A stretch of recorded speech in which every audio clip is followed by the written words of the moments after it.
You spend much of life defending a sense of self.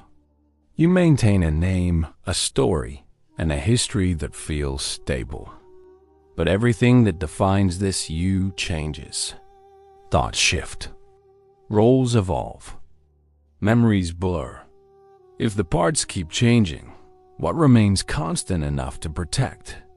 Ibn Arabi questioned this habit of defense. He suggested that what you call yourself is not a fixed being, but a passing appearance within awareness. You defend an idea, not an essence. A movement of thought that mistakes itself for a center dot. If every image of I arises and fades, what exactly is being preserved? Ibn Arabi lived in a world divided by philosophy and faith. Thinkers argued over the boundary between creator and creation. He erased that boundary. Through Wadat al-Wujud, the unity of being, he taught that only one reality exists. Every form, including the human self, is a temporary expression of that single being. If existence is one, can individuality ever be absolute? You build your identity through memory and repetition. You say, "This is who I am," and the statement feels reassuring. But memory is not fixed, and preference is unstable. What you call I today may not survive tomorrow's understanding. Ibn Arabi observed that the self you claim to know is not an essence, but a story told in awareness.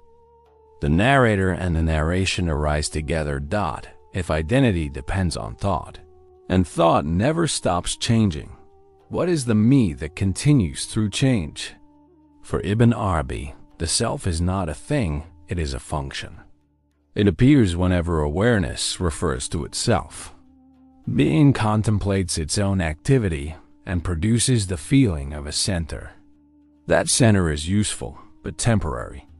It organizes experience, then dissolves when not required. No permanent entity hides behind it. The I is the grammar of awareness, not a separate existence. If the I is the act of self-reference, what happens when awareness rests and no reference is made? You fear losing yourself because it sounds like disappearing. Without identity, how would you live or choose? Ibn Arabi understood this fear. He said the fear belongs to the image, not to awareness. Awareness is never lost. Only the image of control fades. To see through illusion is not destruction, it is precision.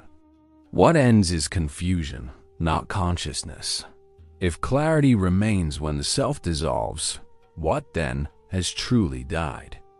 Being alone is real. Everything else borrows existence from it. The difference between I and world is a division invented for orientation, not truth. The personal self is a particular mode through which being knows itself in time. When the form vanishes, being continues unchanged. What disappears is only the claim of ownership. If only being is real, does the loss of self alter anything that truly is? When you observe your own mind, you seem to find a thinker and a thought, a witness and what is witnessed. But both occur together as one event of knowing. The observer and the observed are two sides of one act. Ibn Arabi reminded that the division exists only in thought. In experience, there is only awareness knowing its own content. If observation includes both knower and known, where could a separate self attach? You speak of my body, my thoughts, my will. But where is the owner apart from these processes?